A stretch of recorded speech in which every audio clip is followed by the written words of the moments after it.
In 1469, in a small village near Lahore, a child was born who would look at two of the world's great religions, Hinduism and Islam, and say, neither of them is enough. What he built instead changed 25 million lives forever. The land that made Sikhism too. Understand Sikhism, you must first understand the Punjab. The word means 5 rivers, the Jhelum, the Chenab, the Ravi, the Satluj, and the Bees. 5 veins of water cutting through one of the most fertile plains on earth. The Punjab was the breadbasket of the Indian subcontinent. It was also the crossroads of civilization, the first land encountered by every army, every merchant caravan, every prophet that came through the Khyber Pass from the West. Persians, Greeks, Mongols, Afghans, Mughals, all of them passed through the Punjab first, and all of them left something behind by the 15th century. This land was living in the tension between two of the most powerful religious traditions in history. The Hindus, with their ancient caste system, their elaborate rituals, their vast pantheon of gods, and the Muslims, newly arrived conquerors with their passionate monotheism, their strict legal codes, their brotherhood that theoretically dissolved all social hierarchies. These two worlds coexisted, competed, and sometimes collided, and in the space between them, a new fire was beginning to burn in this journey. We have used the most advanced artificial intelligence techniques available today to reconstruct ancient Punjab, the sacred Golden Temple, and the faces of the 10 gurus who built one of the world's most extraordinary spiritual traditions. You will not just hear this history, you will enter it. The world before Nanak, the Sant Tere Deen Chisim, did not emerge from a vacuum. In the decades before Guru Nanak, the Punjab was already alive with spiritual ferment. The Sant movement, from the Sanskrit word sat, meaning truth, was a grassroots spiritual tradition that refused the boundaries of caste, rejected empty ritualism, and sought direct personal experience of the divine. The Sants drew from multiple streams. From the Bhakti tradition, the path of passionate devotion to God, that had swept across India from the south, from the Nath Yogis, masters of Hatha Yoga and Tantric practice, who traced their lineage to the legendary Matsyendranath and his disciple Goraknath, and from the Sufi mystics of Islam, those extraordinary lovers of God, who sang their longing in poetry that could move a Hindu, a Muslim, or an atheist to tears. 3 figures stand at the threshold of Sikhism. Their voices gathered into the Sikh sacred scripture centuries after their deaths. Baba Farid, Sheikh Farid al-Din, was a 13th century Sufi master of the Chishti order. Living in Pakpatan on the banks of the Satluj River, his tomb is a place of pilgrimage to this day. His poetry, written with the spirit of the Sants, is revered by Hindus and Muslims alike. Namdev was a 14th century Hindu Bhakti poet who saw the divine in every corner of creation. Ravidas came from the untouchable class, the Dalits, excluded from the caste system entirely. And yet his poems rang with a dignity and a freedom that shook the foundations of Hindu social order. Their inclusion in the Sikh sacred text would one day be the most powerful statement Sikhism ever made about the equality of all human beings. And then there was Kabir, born in Varanasi in 1440, raised in a Muslim family, drawn into the orbit of Hinduism by the great devotional teacher Ramananda. Kabir was a weaver by trade and a thunderbolt by temperament. He rejected the priesthood of both religions. He mocked empty ritual with devastating wit. Hindus dye themselves yellow. Muslims cut off a piece of flesh. Neither finds God. He tore down the walls between traditions with the force of his own direct experience of the divine. Kabir is the great foreigner, the voice in the wilderness that announces what is coming, and what was coming was Guru Nanak. Guru Nanak, the first and Jiri Isti Guru Nanak Dev Ji was born on April 15, 1469, in the village of Talwandi, near Lahore, in what is today Pakistan. His father Kalyan Chand Das Bedi was a tax collector for the local governor. From the very beginning, the boy was strange. He mastered Sanskrit, Arabic, and Persian with ease. At 10 years old, when the sacred thread ceremony was performed to initiate him into Hinduism's upper-caste ritual life, Nanak refused. "There is no use in wearing a sacred thread," he said. "It will burn, it will break, it will get wet, it will get dirty." The Pandit was shocked. The family was bewildered. But Nanak had already seen through the form to something deeper. At 16, he began working in the court of the Muslim governor of Lahore, Daulat Khan. There he encountered Muslim scholars and theologians whose answers, too, failed to satisfy him. He married at 19. 2 sons were born. He seemed to be living a normal life, rising early each morning to bathe in the river, to sing hymns, to meditate. But inside, a question was burning that the whole religious world could not answer then. Around the age of 30, something happened at the river. Nanak walked into the water for his morning bath and did not come out. His clothes were found. On the bank, the governor ordered the river dredged. 3 days passed. Then Nanak returned. He said he had been taken into the presence of God. He had been offered a cup of nectar and told, "This is the cup of the name of God. Drink it, I exalt you. Whoever remembers my name shall be saved." When he finally spoke, his first words were, "There is neither Hindu nor Muslim, so whose path shall I follow? I shall follow God's path." He set out to walk the world the 4 great Cheoniyas for the next 20 years. Guru Nanak walked.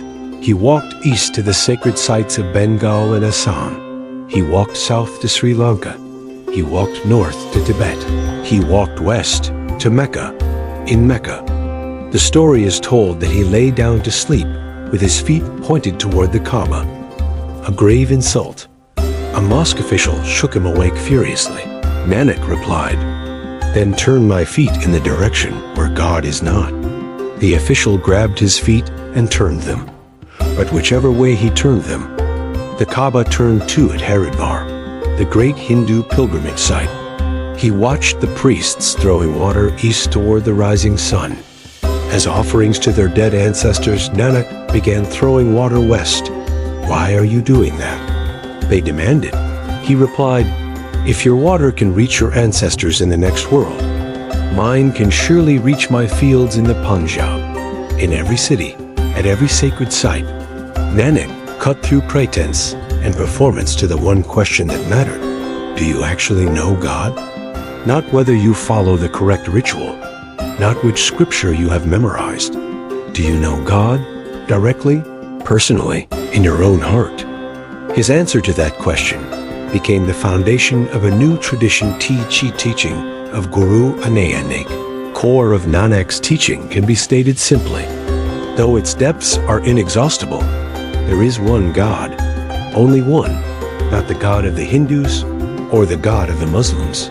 One God who encompasses and transcends all human names and categories. The Mool Mantra, the root formula, the opening lines of the Sikh sacred scripture, declares this: "There is one creator, truth is his name. He is the doer of everything, he is without fear, he is without enmity. His existence is beyond time. He is beyond the cycle of birth and death. He is self-illuminated. He is realized through the Guru's grace." Everything else in Sikhism flows from this declaration. If there is one God, there is no hierarchy among human beings. Caste is a lie. The Brahmin is not closer to God than the Dalit. The Muslim is not closer to God than the Hindu. Every human being carries the divine light within them equally. The same light that shines in the temple, shines in the mosque, and shines in the heart of every man and woman, regardless of birth. The path to God, Nanak taught, is Nam Simran, the constant remembrance of God's name, not elaborate ritual, not pilgrimage, not the performance of caste duties, the continuous, loving, interior attention to the presence of God in every moment. This is Nam Yoga, and unlike the complex yogic techniques of the Hindu tradition, it requires no special skill, no forest retreat, no bodily contortion. It can be practiced by a mother nursing her child, by a farmer working his field, by a soldier cleaning his weapons. God is everywhere, accessible to everyone. Always to this Nanak added two other pillars: Seva, selfless service to others, and Sangat, the holy community of fellow seekers. Sikhism is not a religion of individual salvation pursued in isolation. It is community tradition, the langar, the free communal kitchen where everyone eats together regardless of caste or religion, is perhaps the most radical institutional expression of Nanak's theology. Kings and beggars, Brahmins and Dalits, Hindus and Muslims, all eating the same food at the same table. The Mughal Emperor Akbar himself, one of the most powerful men on earth, sat on the floor and ate the common meal when he visited the third Guru. The 10 Gurus, a living flame passed hand to Akhan Guru Nanak, died in 1539, but not before appointing his successor. Not one of his 2 sons, both had drifted from the path. Instead, he chose Angad, a devoted disciple, and declared him the second Guru. This act established one of the most extraordinary institutions in religious history, the chain of 10 Gurus, each one carrying the same divine flame, each one adding something essential to the tradition. Guru Angad standardized the Gurmukhi script, the alphabet in which Sikh scriptures would be written, giving the tradition its own written language. Guru Amar Das, the third Guru, appointed at the astonishing age of 73, built the tradition's social infrastructure, establishing the langar as a universal institution, fighting the practice of sati, the burning of widows, and advancing the status of women in ways that were radical for his time. The fourth Guru, Ram Das, founded the city of Amritsar, which would become the spiritual heart of Sikhism on land. Granted by the Mughal Emperor Akbar, the fifth Guru, Arjun Dev, built the Harmandir Sahib, the Golden Temple at Amritsar, a breathtaking structure with 4 entrances facing in all 4 directions, welcoming all 4 castes from every direction of the compass. He also compiled the Adi Granth, gathering the hymns of all 5 Gurus before him, of the Hindu saints Namdev, Ravidas, and Kabir, and of the Muslim Sufi Baba Farid into one sacred scripture. This act was unprecedented. A holy book that included the voices of multiple religions, compiled by a religion that refused to see them as enemies. But it was also Guru Arjun Dev who first encountered the dark shadow of Mughal power. Accused of composing seditious verses favorable to a rebel prince, he was arrested, tortured, and executed by the Emperor Jahangir in 1606. He became the first Sikh martyr, and his martyrdom changed everything. His son, the 6th Guru Hargobind, arrived at the ceremony to receive the Guruship, wearing not 1, but 2 swords, one representing spiritual authority, one representing temporal power, Miri and Puri, the sword of the world and the sword of the spirit. From this moment, the Sikh tradition understood itself as both a community of saints and a community of warriors. The Khalsa, the community of the pure, would defend not just its own, but all who were oppressed. The 9th Guru, Teg Bahadur, gave his life for the right of Kashmiri Hindus to practice their own faith against Mughal religious compulsion. He was not protecting Sikhs. He was protecting Hindus.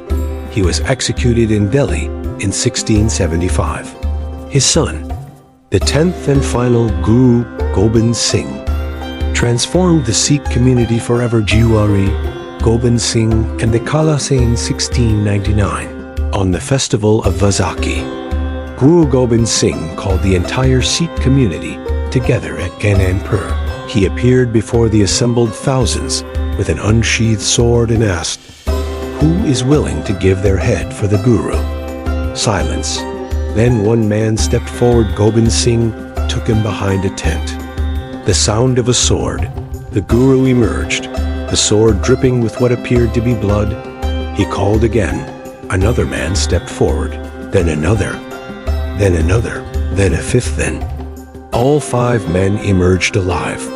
The Guru had tested their absolute commitment, and they had not flinched. These 5, the Panj Pyari, the 5 beloved ones, became the founding members of the Khalsa, the community of the pure. They came from 5 different castes, 5 different regions of India in the Khalsa. All of that dissolved. All Sikh men would take the name Singh Lion. All Sikh women would take the name Kaur Princess. And all members of the Khalsa would carry the 5 Ks. Kesh, uncut hair, the natural form given by God. Kangha, a wooden comb. Kara, a steel bracelet. Kachara, a specific undergarment. Kirpad, a steel sword. The commitment to defend the defenseless. Guru Gobind Singh declared that after his death, there would be no 11th human guru. The Adi Granth, the sacred scripture, would be the eternal, living Guru Granth Sahib. The book became a person. It is housed in a golden palanquin, dressed in fine cloth, fanned with a royal peacock feather fan. When Sikhs enter the Gurdwara, a house of the Guru, they bow before it as they would bow before a living master, because for them, it is Tichi Golden Temple, the center of the double aerial. Harmandir Sahib, the Golden Temple of Amritsar, is one of the most beautiful buildings on earth, a square structure of white marble and gilded copper. It sits at the center of the Amrit Sarovar, the pool of nectar, connected to the surrounding marble. Promenade by a single causeway day and night. The sacred scriptures are sung within it day and night. The free kitchen feeds all who come. Tens of thousands of meals every day, served to people of every religion, every caste, every nationality. In 1984, Indian Prime Minister Indira Gandhi ordered a military assault on the Golden Temple complex, Operation Blue Star, to flush out Sikh militants who had fortified it. Hundreds died. The Ekal Takht, the seat of Sikh temporal authority within the complex, was severely damaged. 2 of Gandhi's Sikh bodyguards assassinated her in retaliation weeks later, triggering anti-Sikh pogroms across India, in which thousands of Sikhs were killed. The wounds of 1984 have not fully healed to this day. Sikhism today, the global Community today. There are approximately 30 million Sikhs in the world. The Punjab, divided between India and Pakistan at partition in 1947, remains the spiritual homeland, but Sikhs have spread across the globe large. Communities in the United Kingdom, Canada, the United States, Australia, East Africa. The turban worn by Khalsa Sikhs as a symbol of identity, of sovereignty, of commitment, has become one of the most recognizable religious markers in the world. After the 11th of September attacks in the United States, Sikhs were mistaken for Muslims and targeted in hate crimes. Balbir Singh Sodhi, a Sikh man in Arizona, was murdered 4 days after the attacks. The turban, a symbol of peaceful devotion, had been transformed by ignorance into a target. But Sikhism has also shown the world its extraordinary capacity for service in times of disaster, earthquakes, floods, pandemics. Sikh Seva organizations are among the first to arrive with food, medicine, and shelter. The Langar principle, feeding all who are hungry, has scaled into one of the largest humanitarian feeding operations in the world. The Guru Granth Sahib still sings in the Golden Temple. The chant continues 24 hours a day in Gurdwaras from Vancouver to Nairobi, from London to Singapore. The same words that Guru Nanak sang on the banks of the Bean River 5.5 centuries ago are still being sung. The name is still being remembered. The light is still burning. See you in the past.